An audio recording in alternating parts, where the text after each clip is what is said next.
soit glorifié, que ton nom seul soit magnifié. En ce jour où nous sommes venus te rendre des actions de grâce, que ton nom seul soit magnifié. Et parle-nous, Jésus. Fais-nous entendre ta voix. Sème ta parole dans nos cœurs et transforme à jamais nos vies. Précieux Saint-Esprit, libère ton onction en ce lieu, sur ton peuple et sur moi-même. Ô Dieu, toi qui te sers de toutes choses, sers-toi de moi. Je me glorifie de mes faiblesses, car c'est quand je suis faible que je suis fort. Glorifie-toi, Jésus. Maintenant, précieux Saint-Esprit, donne-moi des mots qu'il faut, des phrases qu'il faut, afin qu'une vie soit touchée à jamais. Au nom de Jésus. Que quelqu'un m'aide à dire Amen en acclamant le Seigneur.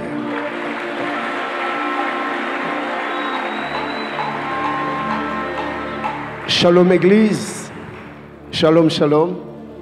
Mon cœur est dans la joie. Rien qu'à l'idée que j'allais être avec vous ce matin, c'était une grande joie. Le sujet d'une grande joie pour moi. Que Dieu vous bénisse énormément. Je vous aime et je vous aime très fort. Amen. Et c'est comme ça que vous m'aimez vraiment.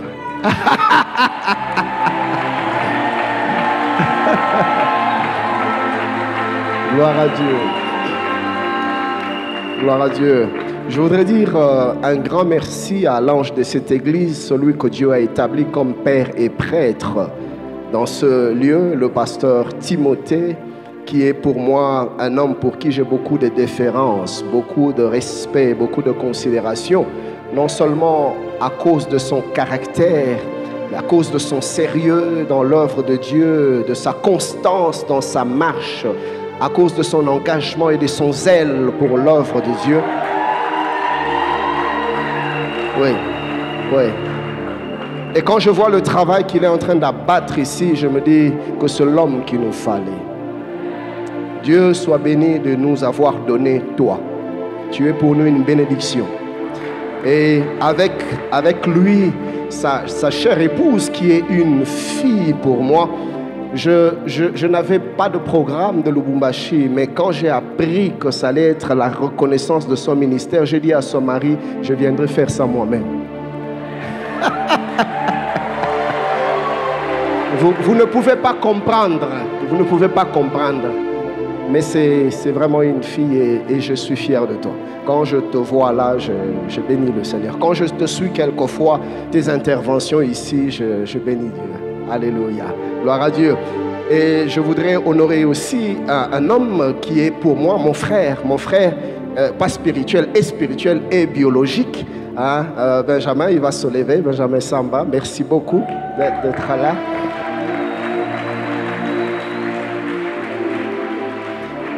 Je nous invite à ouvrir les Saintes Écritures dans le livre de Luc, le chapitre 17e. Nous allons lire du 11e au 19e verset.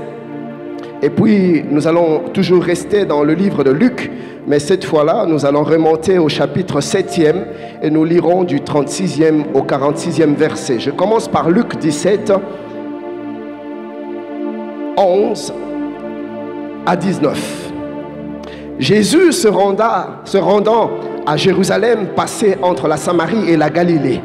Comme il entrait dans un village, 10 lépreux vinrent à sa rencontre. Se tenant à distance, ils élevèrent la voix et dirent: Jésus, Maître, aie pitié de nous. Dès qu'il les eut vus, il leur dit: allez vous montrer au sacrificateur. Et pendant qu'ils y allaient, il arriva qu'ils furent guéris. L'un d'eux, se voyant guéri, revint sur ses pas, glorifiant Dieu à haute voix. Il tomba sur sa face aux pieds de Jésus et lui rendit grâce. C'était un Samaritain. Jésus, prenant la parole, dit: les 10 n'ont-ils pas été guéris? Et les 9 autres, où sont-ils? Ne s'est-il trouvé que cet étranger pour revenir et donner gloire à Dieu?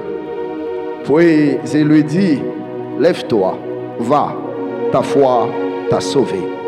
Luc 7, 36 à 46, un pharisien pria à Jésus de manger avec lui. Jésus entra dans la maison du pharisien et se mit à table. Et voici une femme pécheresse qui se trouvait dans la ville, ayant su qu'il était à table dans la maison du pharisien, apporta un vase d'albâtre plein de parfum et se tint derrière aux pieds de Jésus. Elle pleurait. Et bientôt, elle lui mouilla les pieds de ses larmes, puis les essuya avec ses cheveux, les baisa et les oignit de parfum. Le pharisien qui l'avait invité, voyant cela, dit en lui-même: si cet homme était prophète, il connaîtrait qui est et de quelle espèce est la femme qui le touche.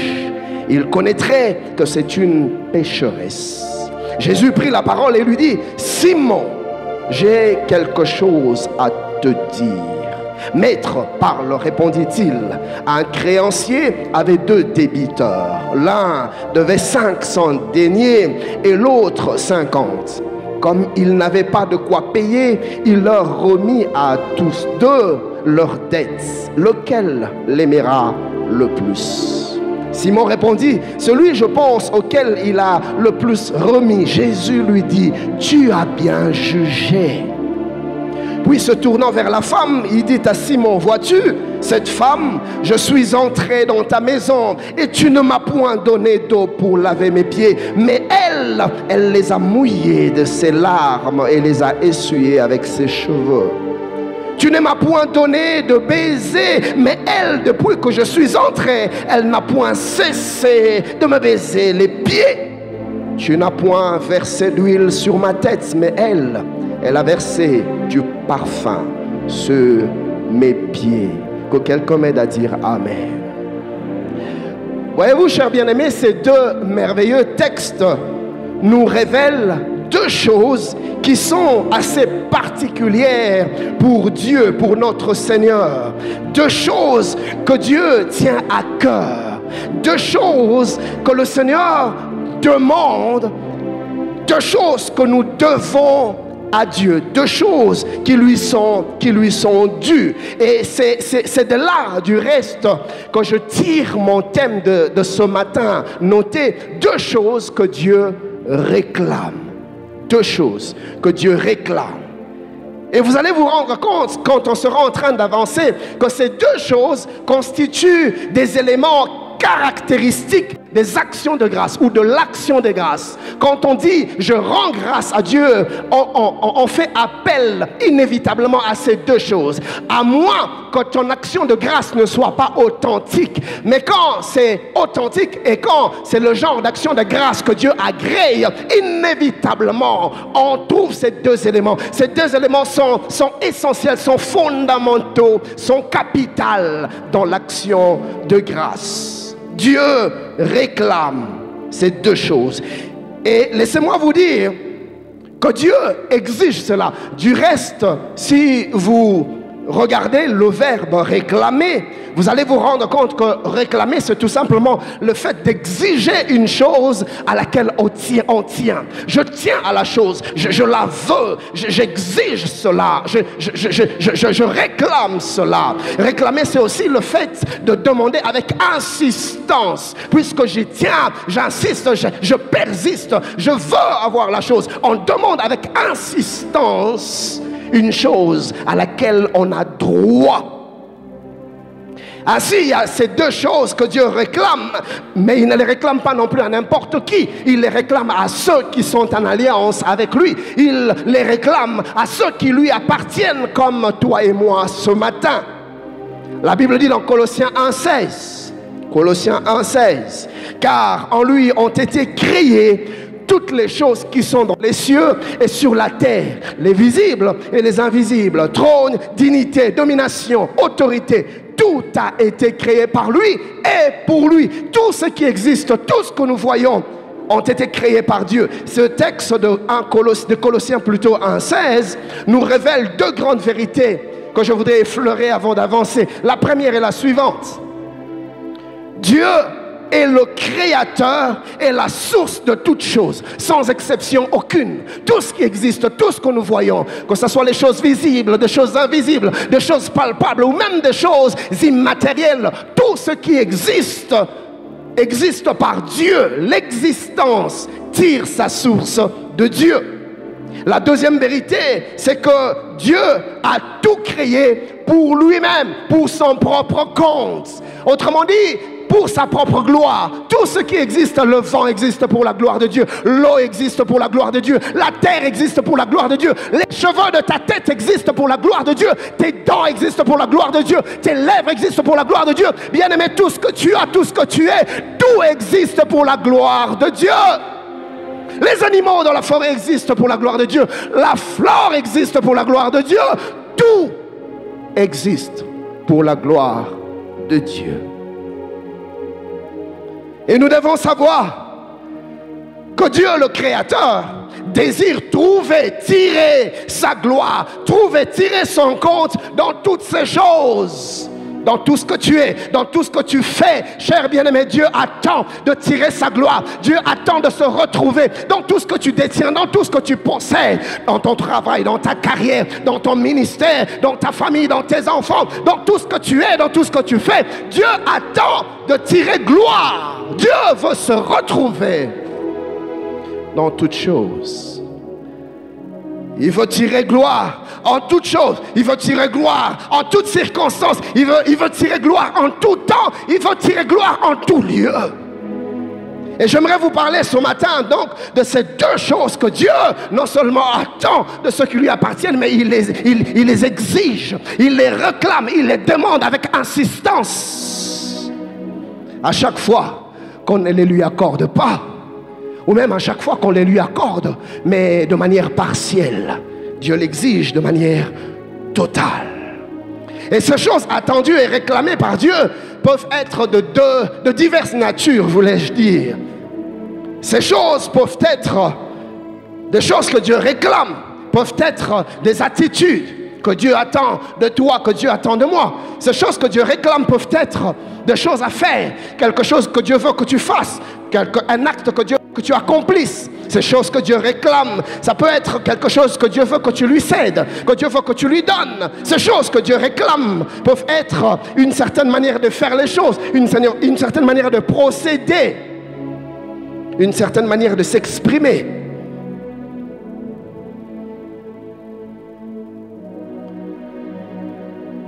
Écoutez ces deux affirmations. Le Dieu de la Bible est un Dieu expressif qui aime l'expression. Dieu s'exprime. Il n'est pas introverti. Dieu n'est pas renfermé en lui-même. Dieu, c'est un grand extraverti. Dieu aime manifester ses attentes. Dieu aime exprimer ce qu'il a au-dedans de lui. C'est un Dieu qui s'exprime. Il est expressif et il aime l'expression. Il aime qu'on s'exprime. Tout à l'heure, j'ai béni Dieu comment les bien-aimés se sont mis à s'exprimer ici. Ils exprimaient leur amour, leur joie, leur adoration, leur reconnaissance, leur gratitude à Dieu, leur louange, leur adoration par des fortes expressions de danse. J'ai vu des gens, vous savez, il y a toujours dans des églises des gens comme ça. Tout d'un coup, il devient très sérieux, très calme. Quand il s'agit de danser pour le Seigneur, lui, il danse avec ses doigts. Mais la même personne, vous voyez là, devant un match de Barça, son sérieux, c'est seulement quand c'est pour Dieu. Mon ami, tu ne sais pas ce que tu fais. Je ne comprends pas comment est-ce que devant Messi, je peux me lever de ma chaise, je peux crier, je peux même dans un stade embrasser des inconnus. Pourquoi? Parce que Barça a gagné ou Real a gagné. Mais à l'église, quand c'est pour élever Dieu,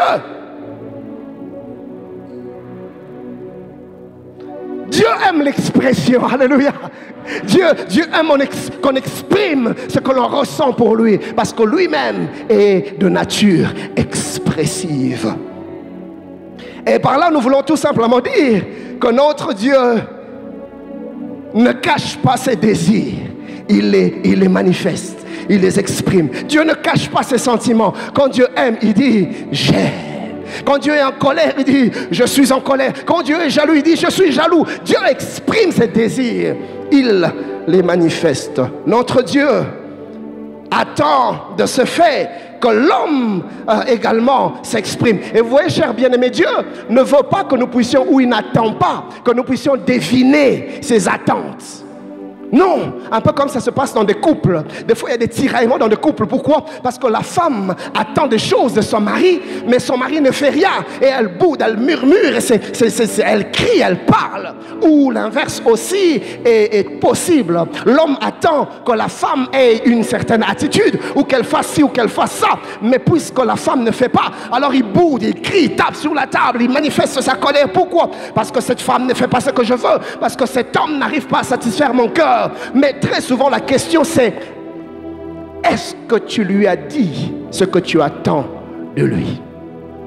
Est-ce que tu lui as exprimé ce que tu attends d'elle? Nous voulons que l'autre fasse pour nous des choses, mais nous ne disons rien. Nous pensons ou nous croyons, et même nous voulons qu'elle devine, qu'il devine. Non, si tu veux que je fasse ci ou ça, dis-le-moi, ça serait plus simple. Ça va nous faire gagner en temps, mais de tiraillements dans nos relations, parce qu'on espère, on attend des choses de l'autre, mais on ne dit pas, on veut que l'autre exerce le don de prophétie et des paroles de connaissance.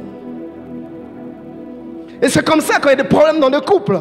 Et notre Dieu aussi ne veut pas que nous puissions deviner ce qu'il attend de nous. Non, Dieu exprime ce qu'il veut. Dieu nous dit ce qu'il attend de nous. Il part. Et la deuxième vérité est la suivante. La deuxième affirmation plutôt. C'est qu'une attente qui n'est pas pleinement exprimée ne saurait être pleinement satisfaite. Une attente qui n'est pas pleinement exprimée ne sera pas non plus pleinement comblée. Et en ce qui concerne notre relation avec Dieu, les Saintes Écritures nous parlent de plusieurs manières, de plusieurs attentes que Dieu réclame de nous. Et ce matin, comme je disais, je veux nous en donner deux. La première chose que Dieu réclame, c'est l'honneur. Que quelqu'un dise avec moi l'honneur. Dieu réclame l'honneur. Nous sommes dans ce texte de Luc 7, 44 à 46. Vous allez voir que le Seigneur est à la limite offusqué. Il est touché, il est heurté dans son cœur parce qu'on ne lui a pas donné l'honneur. Alors il ne se tait pas, il n'est pas silencieux. Il manifeste son désagrément. Il exprime sa déception, sa frustration. À chaque fois qu'il y a une attente non satisfaite, le cœur est frustré. Et nous voyons Jésus qui exprime sa frustration. La Bible dit dans Luc 7 au verset 44e, puis se tournant vers la femme, il dit à Simon, ici ce Simon c'est pas Simon Pierre, c'est un autre Simon, Simon les pharisiens. Il dit à Simon, vois-tu cette femme Simon? Je suis entré dans ta maison et tu ne m'as point donné d'eau pour laver mes pieds. En Israël, quand on recevait un invité, comme à l'époque c'était un grand désert, et tout le long du chemin on ramassait de la poussière, et quand on arrivait dans une maison, le hôte, pour honorer son invité, lui présentait de l'eau pour qu'il se lave le pied. Et encore, si lui-même se mettait à laver le pied de son hôte, c'était une marque d'honneur. Et Jésus vient chez Simon. Simon est indifférent. Simon ne s'empresse pas de lui présenter de l'eau pour se laver les pieds. Et Jésus en est frustré. Et quand l'occasion s'est présentée, il se tourne vers Simon. Il dit, Simon, je suis venu chez toi. Tu ne m'as pas lavé les pieds. Tu ne m'as pas non plus présenter de l'eau pour que je me lave les pieds. Mais voici que cette femme, mais elle les a mouillés de ses larmes et les a essuyés avec ses cheveux. Simon, j'aurais voulu que tu m'honores tel que cette femme est en train de m'honorer. Mais au lieu de le faire, tu passes ton temps dans ton cœur à la critiquer, C'est peut-être une pécheresse, mais elle sait comment honorer Dieu. Toi, le pharisien, docteur de la loi, tu ne sais pas rendre à Dieu l'honneur qui lui est dû. Il lui dit, tu ne m'as point donné de baiser, mais elle, depuis que je suis entré, elle n'a point cessé de me baiser les pieds. J'aurais voulu que tu manifestes de l'empressement, que tu accours vers moi, que tu me prennes dans tes bras, que tu m'embrasses pour manifester combien tu es heureux de me voir chez toi. Simon, sais-tu combien de personnes auraient voulu que j'aille chez elle? toi qui as reçu cette grâce, tu ne manifestes aucun empressement. Quelquefois, Dieu fait pour nous des choses, mais nous n'exprimons aucun empressement. Pourquoi? Parce que nous nous prenons comme des ayants droit. Il dit au verset 46e, tu n'as point versé d'huile sur ma tête, mais elle a versé de parfum sur mes pieds. Simon traite Jésus comme tout le monde. C'est ce qui nous arrive souvent. Nous traitons Dieu comme tout le monde. Dieu fait pour nous des choses, Dieu nous donne des choses. Toute cette année, le Seigneur n'a cessé de multiplier ses bienfaits, ses hauts faits, ses grâces et ses faveurs dans nos vies. Mais nous ne les traitons que comme des acquis. Simon traite Dieu comme tout le monde et Dieu ne supporte pas ça. Jésus le lui rappelle et ce matin, je voudrais dire à quelqu'un de la part de Dieu: donne à Dieu l'honneur qui lui est dû. Manifeste de l'empressement, manifeste de la joie, manifeste pour Dieu. Car notre Dieu exige l'honneur qui lui est dû. Il exige que nous puissions l'honorer. Dans Malachie 1:6, il dit: un fils honore son père et un serviteur son maître. Si je suis père, où est l'honneur qui m'est dû? Ne dis pas que je suis ton père si tu ne me manifestes pas de l'honneur. Si je suis maître, où est la crainte qu'on a de moi? Dit l'Éternel des armées à vous, sacrificateurs. Il ne parle pas à n'importe qui. Il ne s'adresse pas au petit peuple. Il parle aux sacrificateurs, aux serviteurs de Dieu. Or nous, aujourd'hui, dans la Nouvelle Alliance, nous sommes un sacerdoce royal. Nous sommes tous des prêtres, des sacrificateurs. Dieu s'adresse à nous ce matin. Où est l'honneur qui m'est dû? Honorer veut tout simplement dire traiter quelqu'un avec beaucoup de considération, avec beaucoup d'égards. Honorer veut dire manifester des marques de respect, des marques d'estime. Honorer veut dire rendre hommage. Honorer veut dire sortir quelqu'un de la masse, sortir quelqu'un du lot. Honorer veut dire démarquer quelqu'un. C'est-à-dire que je ne veux pas te mélanger avec tout le monde. Tu es assez spécial, tu es assez particulier pour moi. Je te dois un traitement de faveur. Quand Dieu réclame de l'honneur, il attend de nous que nous puissions lui accorder un traitement de faveur. Réclamer, c'est accorder à une personne un traitement spécial que l'on n'accorde pas à tout le monde. Et Dieu, en ce jour d'action des grâces, accent Timungu, Dieu réclame et exige de son peuple que nous sommes ce traitement spécial.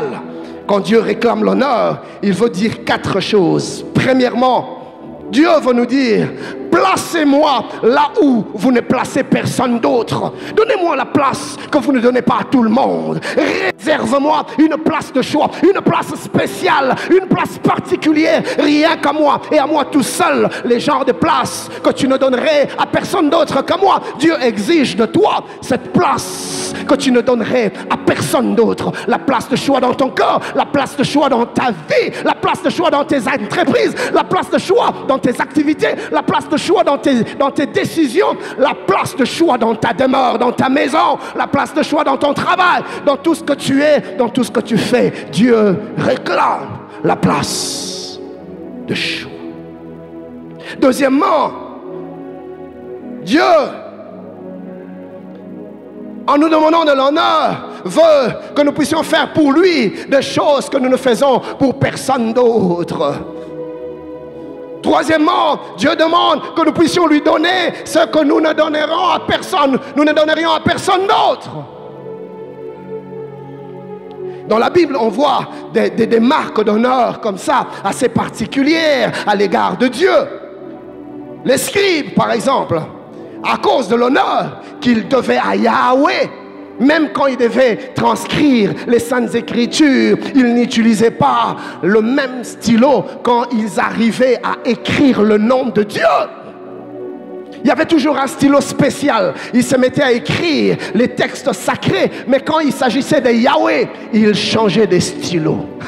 Ils prenaient un stylo spécial avec lequel ils écrivaient le nom de Dieu. Et puis après, ils déposaient le stylo, ils reprenaient un autre stylo. Pourquoi? Parce qu'ils ne pouvaient se permettre d'utiliser le même stylo pour écrire le nom de Dieu et pour écrire autre chose. Pourquoi? Parce que dans leur conception, on ne pouvait faire pour Dieu des choses que l'on ferait pour n'importe qui. Et même quand on brûlait le parfum dans le temple, c'était un parfum exclusivement réservé à Dieu. La Bible nous en parle dans Exode 32, 37 à 38. La Bible dit, vous ne ferez point pour vous de parfum semblable dans les mêmes proportions. Vous le regarderez comme ça et réservé pour l'Éternel. Quiconque en fera de semblable pour le sentir sera retranché de son peuple. Dieu dit aux enfants d'Israël, voilà le parfum que vous allez utiliser pour brûler dans le temple en mon honneur. Mais je ne veux pas que ce parfum soit fabriqué pour quelqu'un d'autre. Pas la même formule, pas les mêmes proportions. Je veux être unique, je veux être le seul. Cette formule ne doit être réservée qu'à moi et à moi seul. Et Dieu dit, non seulement que je ne voudrais pas que vous puissiez le fabriquer pour une autre personne, mais je ne voudrais pas non plus qu'une autre personne puisse ressentir le même odeur que moi. Dieu veut être le seul à dégager ce parfum. Laisse à Dieu des choses qui appartiennent à Dieu. Suis-je en train de parler à quelqu'un? Et quatrièmement, quand Dieu nous réclame, nous exige l'honneur, Dieu est en train de nous dire, donne-moi ce que tu as de meilleur. Pas n'importe quoi, pas des déchets. À moins que tu ne me donnes rien. Mais si tu veux me donner quelque chose, alors donne-moi ce que tu as de meilleur. Écoutez, sachez une chose, à celui qui donne à Dieu les meilleurs de lui-même, Dieu également lui réservera les meilleurs de lui-même. Il le dit dans Ésaïe 1, le verset 19e, si vous avez de la bonne volonté et si vous êtes docile, autrement dit, si vous m'honorez, vous mangerez les meilleures productions du pays. Les meilleures productions du pays appartiennent à ceux qui honorent Dieu avec ce qu'ils ont de meilleur. Dans 1 Samuel 2,30, il dit, car je n'aurai celui qui m'honore, mais je méprise celui qui me méprise. Sachez que nous servons un Dieu qui exige les meilleures choses. Nous avons vu cela dans Genèse 4, 3 à 4, le jour où Caïn et Abel se décident d'offrir à Dieu une offrande. La différence entre Caïn et Abel, c'est que Abel est parti prendre les prémices de son troupeau. Écoutez ce que la Bible dit. Au bout de quelque temps, Caïn fit à l'Éternel une offrande de fruits de la terre. Aucune autre précision. C'est-à-dire il a juste pris des fruits dans la mêlée, dans ce qu'il avait. Il a juste pris et il l'a emmené dans la présence de Dieu pour offrir. Mais son frère savait que Dieu doit être traité de manière assez particulière. Au verset 4e, la Bible dit, et Abel de son côté en fit une des premiers-nés de son troupeau et de leur graisse. La version français courant dit, Abel de son côté apporta en sacrifice des agneaux premiers-nés de son troupeau dont il offrit au Seigneur les meilleurs morceaux. Pas seulement qu'il a choisi les prémices, c'est-à-dire en fait les prémices représentent la vigueur, la force. Les prémices représentent notre espérance, notre joie. Et Abel n'a pas pris n'importe quoi. Il est allé chercher les prémices pour donner à Dieu. Et même quand il découpait cela, la Bible dit qu'il a choisi les meilleurs morceaux. Les meilleurs morceaux. Je ne donnerai pas à Dieu n'importe quoi. David pouvait le dire alors qu'il était sur le point de faire un sacrifice. On a voulu lui donner les terrains sur lesquels sacrifier gratuitement. David dit non, non, non, non. Je ne peux me permettre de donner à Dieu quelque chose qui ne me coûte rien. Il savait honorer Dieu. Vous savez, chers bien-aimés, c'est facile de le dire, mais il y a une différence entre dire Dieu, je t'honore, et démontrer des faits d'honneur, des marques d'honneur à l'égard de Dieu. Regarde-nous des fois comment nous nous comportons. Vous savez, chers bien-aimés, même quand nous donnons nos offrandes à Dieu, qu'est-ce que tu donnes à Dieu comme offrande? Je ne parle pas seulement en termes du montant, mais je parle en termes du cœur avec lequel tu donnes. Je parle de l'empressement. Il y a des personnes qui viennent préparer, improviser leurs offrandes ici à l'église. Quand on dit maintenant c'est l'heure des offrandes, c'est en ce moment-là qu'il se met à chercher. Et ne trouvant pas, il fait entrer sa main dans son porte-monnaie, dans son sac, pour tirer un billet comme ça par tout hasard. Et des fois même, on sélectionne de gros billets que l'on met à côté et on choisit un billet quelconque. Et des fois, même quand tu regardes la texture de ce que nous donnons à Dieu, tu te demandes, mais est-ce que ces gens savent à qui ils donnent? Nous ne donnons pas à l'église, nous ne donnons pas aux hommes. Quand nous donnons à Dieu. Suis-je en train de parler à quelqu'un? J'ai entendu des gens dire, ah, ton convoi, mais c'est pas pasteur. Insensé. Est-ce que tu sais ce que tu fais? Alors ne donne pas ton offrande. Garde-la pour toi. Dieu n'a pas besoin de toi pour faire avancer son œuvre. L'œuvre de Dieu appartient à Dieu. Il est celui qui a dit, si vous interdisez à ces gens de chanter, Dieu est capable de susciter avec ses pierres des hommes et des femmes pour le célébrer. Si tu ne donnes pas, Dieu va envoyer des corbeaux. Il a dit, j'attire de loin l'oiseau des proies, d'une contrée lointaine un homme pour accomplir ma volonté. Dieu va susciter des hommes et des femmes pour faire avancer son œuvre. Et j'en profite maintenant pour prophétiser que dans le jour qui arrive, Dieu va te susciter. Dieu va te susciter pour faire avancer ton œuvre. Si tu es d'accord avec moi, donne-moi un bon amen. Il sait lui-même comment prendre soin de son œuvre. Il peut se passer de moi, il peut se passer de toi, il peut se passer de nous. Quand nous apportons nos offrandes, c'est parce que nous voulons honorer Dieu. Alors faisons-le avec le cœur. La Bible dit dans Lévitique 22, 21 à 22, si un homme offre à l'Éternel du gros ou du menu bétail en sacrifice d'action de grâce, soit pour l'accomplissement d'un vœu, soit comme une offrande volontaire, la victime sera sans défaut afin qu'elle soit agréée. Dieu attend des offrandes les meilleures. J'insiste, ce n'est pas tellement en termes de montant, mais c'est l'attitude de ton cœur. Comment tu donnes? Avec quel empressement? Quelle est l'attitude de ton cœur? Est-ce que quand tu amènes ton offrande, est-ce que tu es conscient du Dieu à qui tu offres? Pasteur, avec le peu de moyens que Dieu me donne, je prie l'engagement de ne jamais donner à Dieu en deçà d'un certain montant. Non, pour moi c'est du mépris. Dieu ne peut pas me donner 1000 et que je lui donne 5. Non, ça n'a pas de sens. Non, non, non, non. Dieu réclame de l'honneur. Regarde ton voisin, dis-lui, apprends à honorer Dieu dans ce que tu fais. Écoutez au verset 22e. Vous n'en offrez point qui soit aveugle, estropié ou mutilé, qui ait des ulcères, la gale ou une dartre. Vous n'en ferez point sur l'autel un sacrifice consumé par le feu devant l'autel. Et plus tard, il dit, si vous voulez offrir quelque chose à votre gouverneur, vous ne lui amenez pas un animal chétif. Va-t-il le recevoir? Mais comment est-ce que quand vous venez donner à Dieu, vous amenez des animaux estropiés, des animaux chétifs, vous amenez des animaux qui ont des gales, des dartres? Et nous allons dire que nous honorons Dieu. Des fois, ce que nous disons est dans un déphasage complet avec ce que nous faisons. Nous aimons dire, Seigneur, je t'adore, Seigneur, je t'honore, Seigneur, je te loue. Nous sommes des menteurs.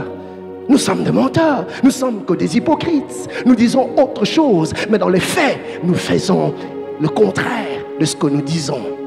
Honorer Dieu, c'est bien plus que les phrases, c'est bien plus que les mots, c'est les attitudes, c'est les actes. Oh, tu ne vas pas dire amen, je dis amen à ta place. Et vous allez voir que quand il fallait fabriquer l'huile d'onction, l'huile sainte pour l'onction des sacrificateurs et les ustensiles du temple, Dieu a exigé même les meilleurs aromates. Dans Exode 30, 22 à 23, l'Éternel parla à Moïse et dit, prends les meilleurs aromates. Français courant dit, procure-toi des parfums de première qualité. Dieu exige des choses de première qualité. Parole de vie dit, trouve des parfums d'excellente qualité. Darby dit, toi, prends des aromates les plus excellents. Les plus excellents. Cela traduit l'état de ton cœur. Cela traduit ce que tu es. Écoutez, veux-tu comprendre la valeur que Dieu occupe dans ton cœur? Regarde l'état et même l'empressement que tu as dans ce que tu lui donnes. Souvent notre offrande est révélatrice de la place que Dieu occupe dans nos cœurs. Ce n'est pas des verbiages, ce n'est pas des belles paroles, non. La Bible dit que ce jour-là dans le temple, alors que des hommes et des femmes venaient donner leurs offrandes, Jésus était là. Et il regardait. Quand nous donnons, Dieu regarde. Il regardait. Quand on donnait, il regardait. Et il a vu une femme qui a mis 2 pièces. Mais ces 2 pièces avaient une valeur inestimable aux yeux de Dieu. Pourquoi? Parce que la femme a donné avec son cœur. Elle a donné avec une attitude d'adoration. La femme a payé le prix. Elle a donné ce qu'elle avait de meilleur. Dieu réclame que nous puissions lui donner ce que nous avons de meilleur.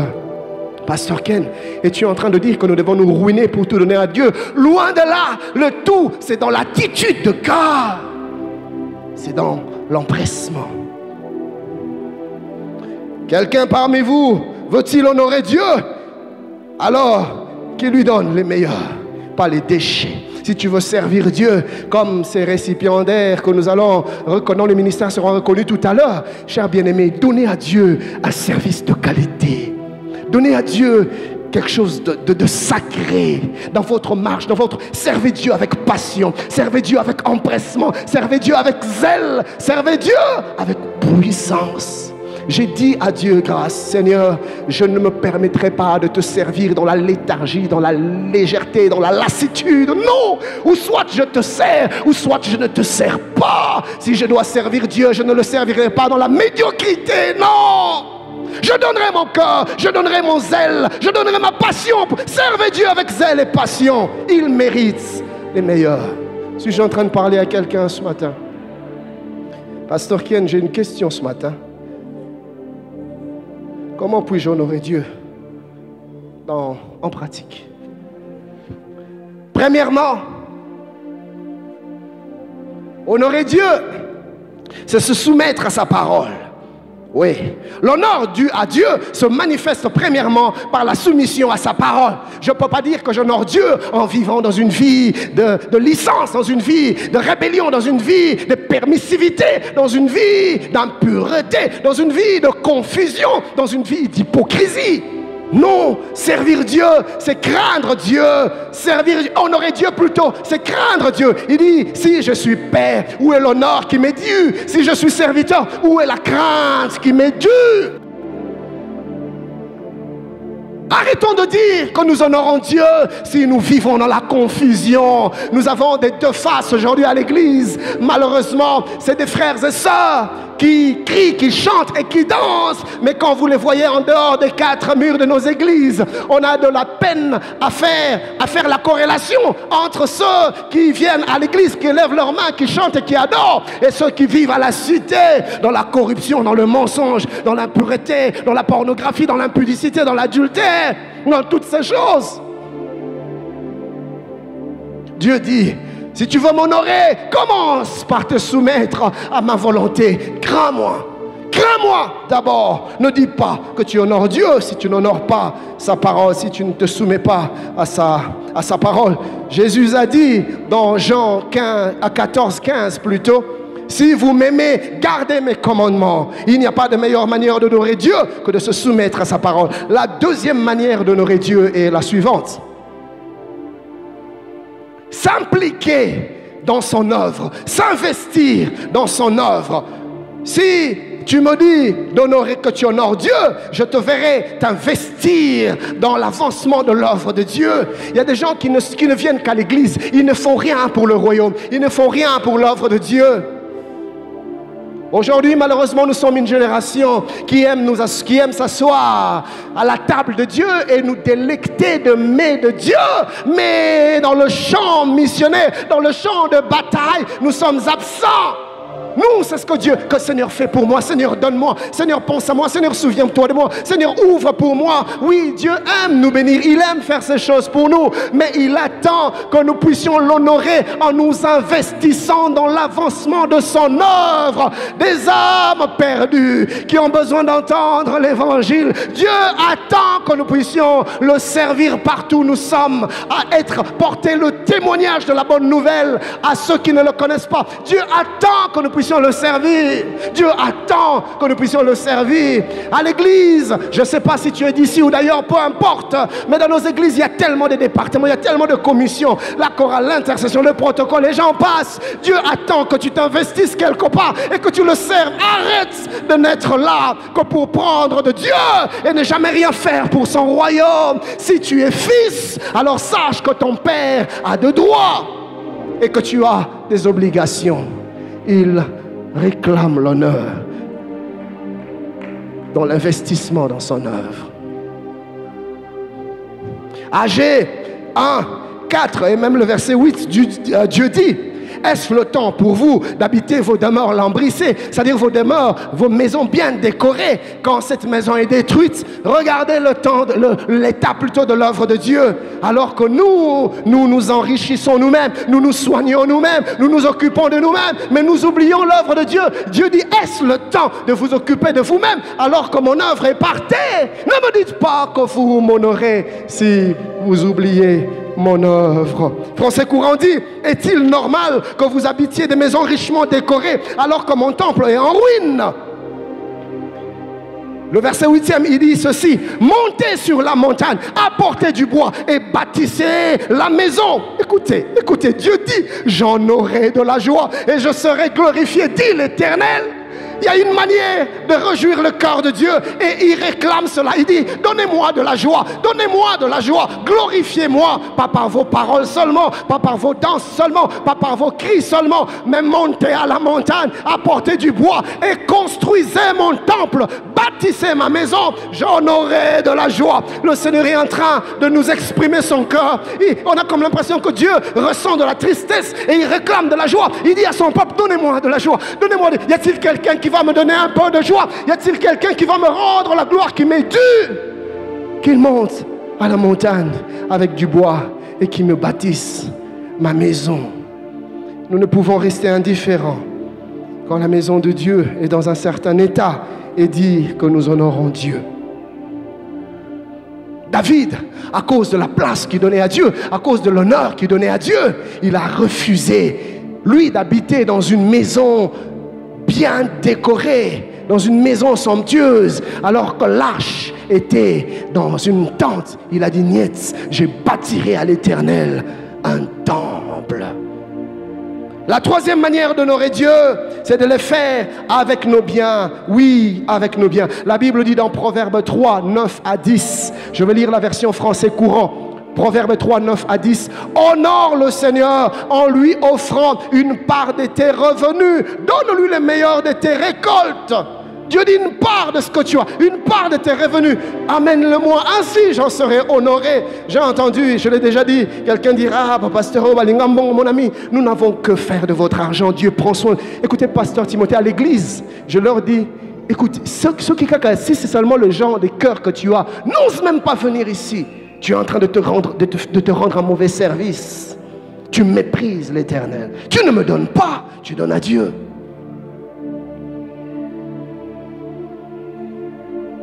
Et il y en a qui pensent.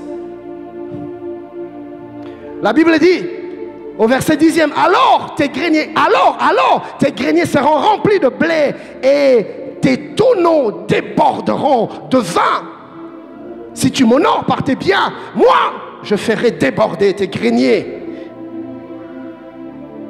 La version parole de vie dit: honore le Seigneur en lui offrant ce que tu as. Donne-lui la première part de tes récoltes. Alors, tes greniers seront pleins de grains et tu manqueras de place pour garder ton vin. Nous avons besoin que Dieu nous visite, nous avons besoin que Dieu fasse, mais nous ne savons comment honorer Dieu avec ce qu'il nous a déjà donné. Voilà ce que nous faisons. Nous passons du temps à demander: Seigneur, donne-moi, Seigneur, donne-moi. Et dès l'instant que Dieu nous donne, nous nous tournons le dos. Et nous ne voulons plus rien savoir de lui, ni de son œuvre, ni de son royaume. Dès l'instant que nous arrachons ce qu'il nous donne et nous en faisons nôtre et nous oublions Dieu. C'est que tu as, mon ami, c'est Dieu qui te l'a donné. En fait, Dieu ne te demande pas de lui donner. Dieu te demande de rendre ce qu'il t'a donné. Mais une petite portion. L'honneur dû à Dieu est la première chose que Dieu nous réclame ce matin. La deuxième chose, je vais aller rapidement pour clôturer. La deuxième chose que Dieu nous réclame, c'est la reconnaissance. Que quelqu'un dise avec moi: la reconnaissance. Et dans ce texte de Luc, le Seigneur Jésus-Christ est en train de donner une parabole à Simon. Il lui dit: un créancier avait 2 débiteurs. L'un devait 500 deniers et l'autre 50. Alors puisqu'ils n'avaient pas de quoi rembourser, payer leurs dettes, le créancier leur remit à tous deux leurs dettes. Alors il lui pose la question, Simon, qui est celui qui aimera le plus le créancier? Simon lui répondit, je pense que c'est celui à qui on a remis plus de dettes. Il dit, justement tu as vu juste. Celui qui est conscient de l'œuvre que Dieu fait dans sa vie manifeste de la reconnaissance. Plus tu réalises ce que Dieu a fait de toi, plus tu exprimes ta reconnaissance, tu ne seras pas ingrat. Simon le pharisien tombe dans deux erreurs. Première erreur, Simon ne réalise pas la grâce qu'il a de recevoir Christ dans sa maison. Simon est inconscient de l'œuvre que Dieu est en train d'accomplir pour lui. Simon est distrait. Simon ne réalise pas la faveur qu'il reçoit. Il pense que ce qui lui arrive est normal. C'est parce que je suis moi. C'est pour ça que j'ai un tel diplôme. C'est à cause de mon intelligence. C'est à cause de mon savoir-faire que j'ai ce travail. Mon ami, est-ce que tu veux que je te cite le nombre de gens qui ont de plus grands diplômes que toi, mais qui sont au chômage? Ce n'est pas ton diplôme qui t'a donné l'emploi, c'est la grâce et la faveur de Dieu. Ce n'est pas ta beauté, ma soeur, qui t'a donné le mariage, ni même les enfants. C'est la grâce et la gloire de Dieu. Il y a plus jolie que toi, il y a plus charmante que toi, mais qui aujourd'hui encore sont en train de coiffer, comme on dit la Sainte Catherine, qui ne sont toujours pas mariées. Ce n'est pas ta beauté, ce n'est ni ton corps, ni ton charme. C'est la grâce de Dieu. Le sage dit dans Ecclésiaste, j'ai vu sous le ciel, sous le soleil une chose, la course n'appartient pas aux plus agiles, ni le pain aux sages, ni la guerre aux vaillants, ni l'intelligence aux savants. Non, mais tout dépend pour eux de temps et de circonstances. Ce n'est pas ce que nous faisons, ce n'est pas ce que nous sommes qui nous donne ce que nous avons. C'est Dieu qui nous les accorde par sa grâce. Du janvier en décembre, combien sont tombés sur le chemin de la vie? Combien ont été sur des lits, des hôpitaux? Combien ont été victimes de vols, de pillages, je sais pas moi, des accidents? Combien sont en ce moment morts? Mais toi, tu sors vivant en cette fin d'année. Tu étais peut-être malade, mais Dieu t'a sorti de là. Tu étais sur le lit d'hôpital, mais Dieu t'a sorti de là. Il y en a même qui n'ont même pas pris de médicaments, mais Dieu les a guéris miraculeusement. Combien ont vu la porte du mariage s'ouvrir en cette année? Combien ont eu des enfants cette année? Combien ont eu le souffle de vie du 1er au 30? Allez dans des hôpitaux, vous allez voir des malades sous assistance, oxygène, intubation par-ci. Et ils respirent à peine. Ils doivent faire des efforts pour respirer. J'en ai vu. Quand il faut les entendre respirer. Mais regarde avec quelle aisance tu respires. Et comment peux-tu être ingrat et manquer de reconnaissance en un jour tel que celui-ci où nous rendons grâce à Dieu pour tout ce qu'a été l'année 2020? Tu ne peux pas être aussi indifférent. Dieu réclame la reconnaissance. Il dit dans Deutéronome 8:17, garde-toi de dire en ton cœur, ma force est la force de ma main, mon acquis, ses richesses. Dieu dit non, souviens-toi de l'Éternel ton Dieu, car c'est lui qui te donnera de la force pour les accueillir. Ce que nous sommes et ce que nous avons nous viennent de Dieu. Rappelez-vous de notre texte du départ. Tout a été créé par Dieu et pour lui, c'est lui qui nous le donne. La Bible dit que l'homme ne peut recevoir que ce qui lui a été donné du ciel. Malheureusement, plusieurs enfants de Dieu sont comme Simon. Ils ne savent pas reconnaître ce que Dieu fait. Ils ne savent pas apprécier.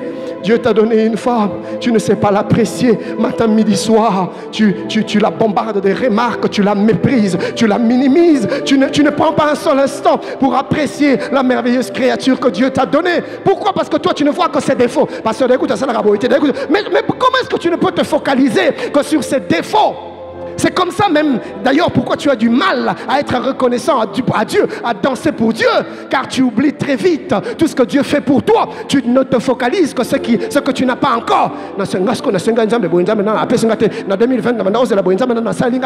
mon ami, regarde-toi, tu respires, tu marches, tu vis. Ça te vient de Dieu. Alors commence d'abord par apprécier ce que Dieu a déjà fait. Apprécie ta femme, apprécie ton mari, apprécie ton travail. Arrête de critiquer constamment. Écoute, mon ami, est-ce que tu sais qu'il y en a qui cherchent même le peu que tu as? Commence par apprécier le peu que Dieu te donne. Il a dit, fidèle dans des petites choses, je te confierai de grandes. Commence par apprécier Dieu. Commence.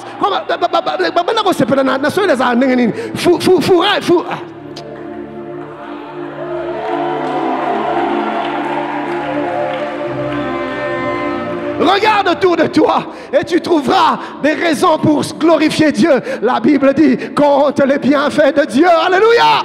Compte les bienfaits de Dieu. Regarde ta santé, bénis Dieu. Regarde tes enfants, bénis Dieu. Regarde ta maison, bénis Dieu.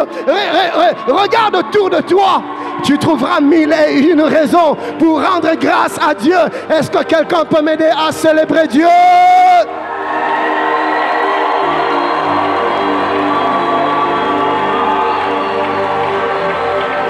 Simon, le pharisien, est tombé dans l'ingratitude.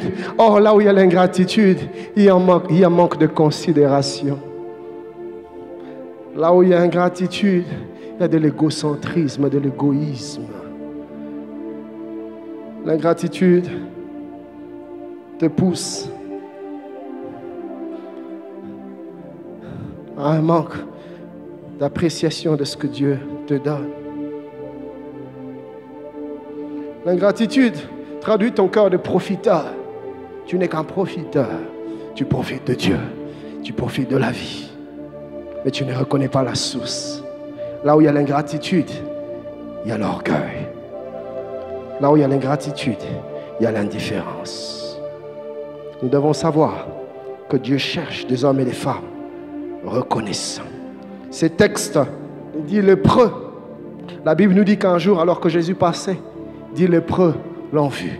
Ils se sont mis à crier. Guéris-nous, Seigneur, guéris-nous. Et Dieu n'avait pas fait beaucoup avec eux. Il n'a même pas imposé les mains sur eux. Il leur a juste dit, allez vous faire voir chez les sacrificateurs.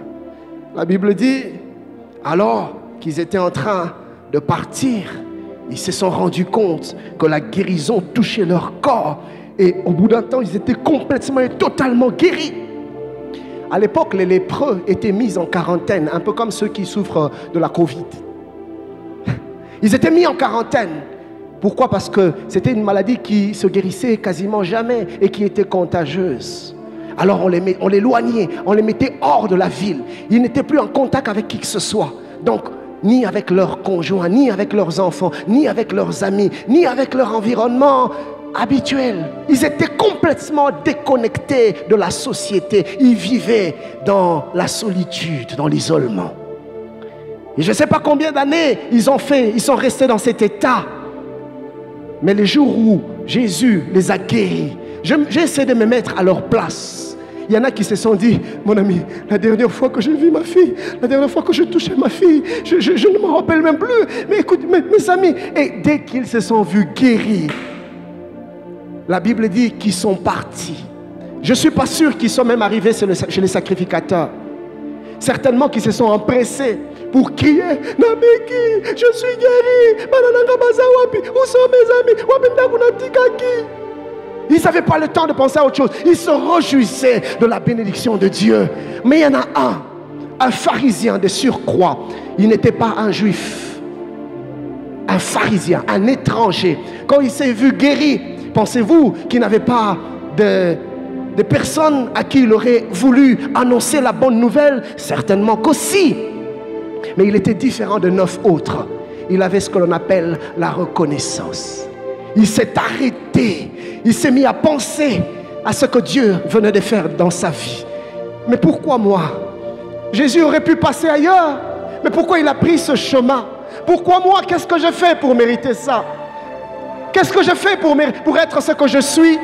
Il s'est mis à réaliser et apprécier la faveur qu'il venait de recevoir de Dieu. Il dit non. D'abord, la Bible dit qu'il s'est mis à crier à haute voix les louanges de Dieu. Il chantait les louanges, il dansait, mais il s'est arrêté net sur son chemin et il a rebroussé chemin. La Bible dit qu'il est revenu sur ses pas, alors que les autres allaient ça et là. Mais lui, il s'est dit, je veux retourner vers la source de ma guérison. Et quand il retournait, c'était pour lui une manière de reconnaître que ce que je sais, ce que je suis, ce que j'ai, je te le dois. Je viens donc me prosterner, te rendre grâce. La Bible dit quand il est arrivé, il s'est jeté à ses pieds. Il s'est mis à adorer Dieu, à honorer Dieu, à louer Dieu, à célébrer Dieu et à lui rendre grâce. Il reconnaissait ce que Dieu venait de faire. Il appréciait et il exprimait à Dieu. Alors regardez ce qui se passe, c'est que Jésus, quand il le voit, Jésus lui dit, les 9 autres n'ont-ils pas aussi été guéris? Mais où sont-ils? Pourquoi y a-t-il que cet étranger pour venir rendre grâce? Vous voyez, Jésus a le cœur brisé à chaque fois que l'on se laisse aller dans l'ingratitude. À chaque fois que l'on oublie que c'est lui notre source. À chaque fois que l'on oublie que ce que nous sommes, ce que nous avons, nous ne le méritons pas. Mais c'est une grâce que nous recevons de Dieu. À chaque fois que l'on manque la reconnaissance, le cœur de Dieu est brisé. Le cœur de Dieu est brisé. Les 9 ont été guéris. Leur guérison les a poussés loin de Dieu. Les Samaritains ont été guéris. Sa guérison l'a rapproché de Dieu. Les 9 ont été bénis. Mais la bénédiction leur a perdu. Ils ont oublié Jésus. Comme plusieurs. Quand tu n'avais encore rien, quand tu n'étais que rien. Quand tu n'avais pas de titres, à vous qui aurez des titres tout à l'heure, faites attention, la gloire est séduisante. Elle peut te corrompre, elle peut te changer, on ne te reconnaît plus. Tu commences à regarder des gens d'en haut. Ah frère grâce. Oh, frère, la pasta. Donc ça vous a passé comme sœur, vous avez frère. Vous savez, ce que Dieu fait pour nous, des fois ça nous change. La sœur qui était humble ici, qui balayait l'église, mais le jour où il trouve du travail, il trouve un mari qui a un peu de... On commence à la voir à l'église avec des jeeps, de grosses jeeps. La sœur change. Elle change la démarche. Elle commence à regarder des gens comme des moins que rien. Maman,